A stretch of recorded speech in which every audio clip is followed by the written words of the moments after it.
Assalamualaikum warahmatullahi wabarakatuh. Perkenalkan, nama saya Bagas Praramdhani dari kelas 1B Farmasi akan menjelaskan tentang kasus rancangan percobaan faktorial. Yaitu contoh kasusnya, seorang peneliti bermaksud melakukan percobaan faktorial tentang pengaruh pupuk kandang dan pengaruh terhadap ketersediaan P atau fosfor menurut metode ekstraksi Bray 2 di tanah masam podsolik merah kuning bekas padang alang-alang yang ditanami kedelai. Setelah mempelajari hasil penelitian sebelumnya, terlihat bahwa takaran pupuk kandang dan kapur karbonat untuk berbagai tanaman umumnya optimum pada takaran 10 ton dan setara 1 kali AL kurangi DD. Atas dasar penelusuran ini, beliau mengajukan hipotesis 1.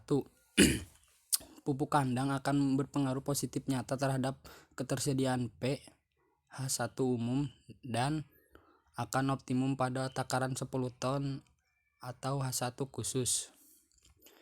2. Kapur akan berpengaruh positif nyata terhadap ketersediaan pH1 umum dan akan optimum pada takaran setara 1 kali ALDD H1 khusus. Dan 3. Pupuk kandang dan kapur akan berinteraksi secara nyata H1 umum dalam meningkatkan ketersediaan P dan akan optimum pada kombinasi perlakuan 10 ton atau HA dan setara 1 kali AL kurangi DD H1 khusus.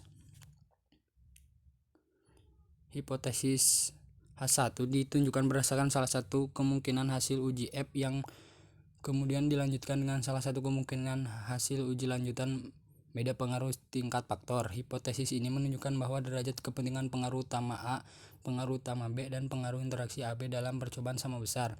Atas dasar penelusuran tersebut, beliau merancang kombinasi perlakuan, yaitu A0 sama dengan tanpa pupuk kandang, A1 sama dengan 5 ton, HA 5 ton pupuk kandang, A2 sama dengan 10 ton pupuk kandang, A3 sama dengan 15 ton pupuk kandang. Faktor kapur atau B0 sama dengan tanpa kapur, B1 0,5 kali AL kurangi DD, B2 sama dengan 1 kali AL kurangi DD, B3 sama dengan 1,5 AL kurangi DD.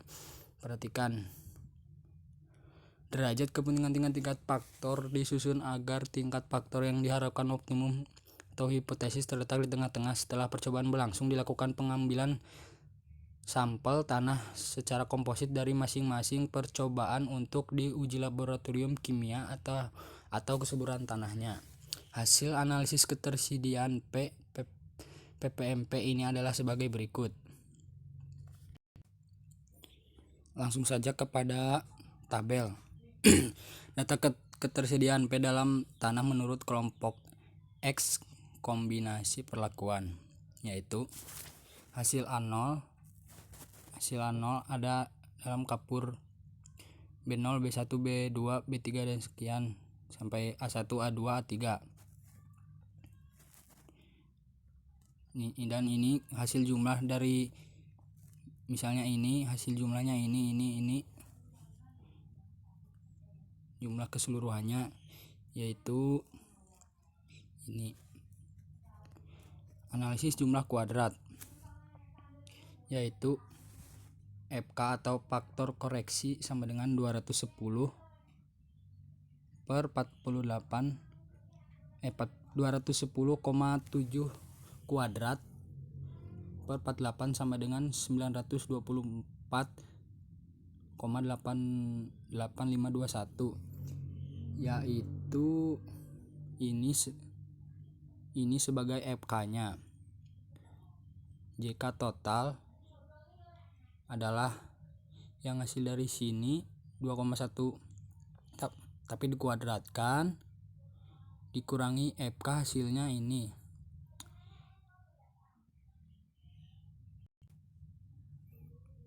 Dan jika kelompok, yaitu hasil dari sini ditambah-tambahkan per 16 sama dengan FK-nya 0,888.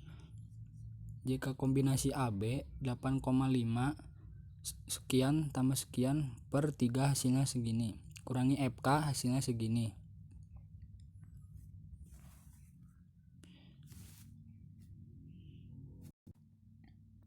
Langsung ke data ketersediaan P atau PPMP dalam tanah menurut kombinasi A kali B.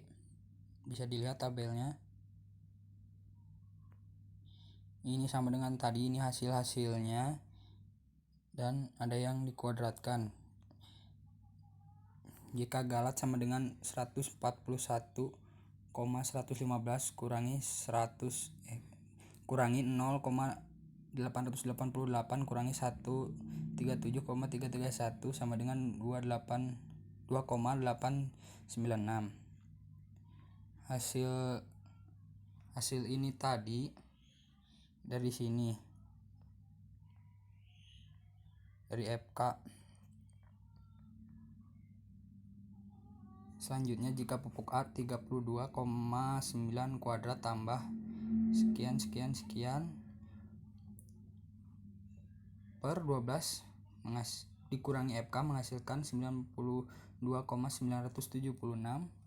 Jika kapur B sama dengan 43,3 kuadrat ditambah sekian per 12 dikurangi FK menghasilkan 17,461. Jika interaksi AB sama dengan JK, kombinasi A, AB dikurangi JKA dikurangi JKB sama dengan 26,891. Hasil ansira pengaruh utama dan interaksi pupuk kandang dan kapur penelitian terhadap ketersediaan P dalam tanah. Bisa dilihat tabelnya. Jadi di tabel itu kesimpulannya yaitu sangat nyata sama dengan nyata, kakaknya sama dengan 7,08%.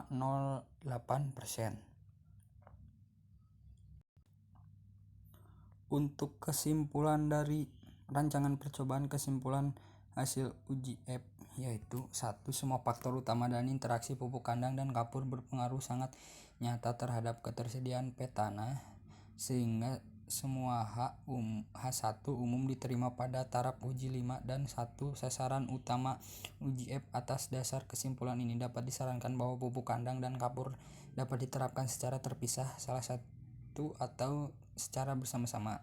2.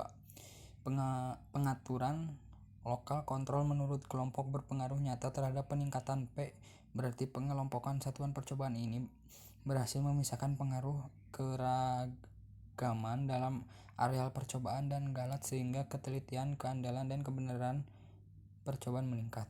3.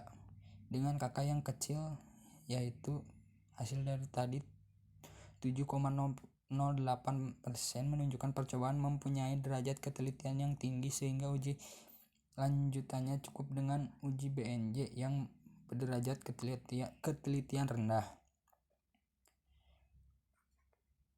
Baik, itu saja yang bisa saya sampaikan. Maaf apabila banyak kesalahan. Assalamualaikum warahmatullahi wabarakatuh.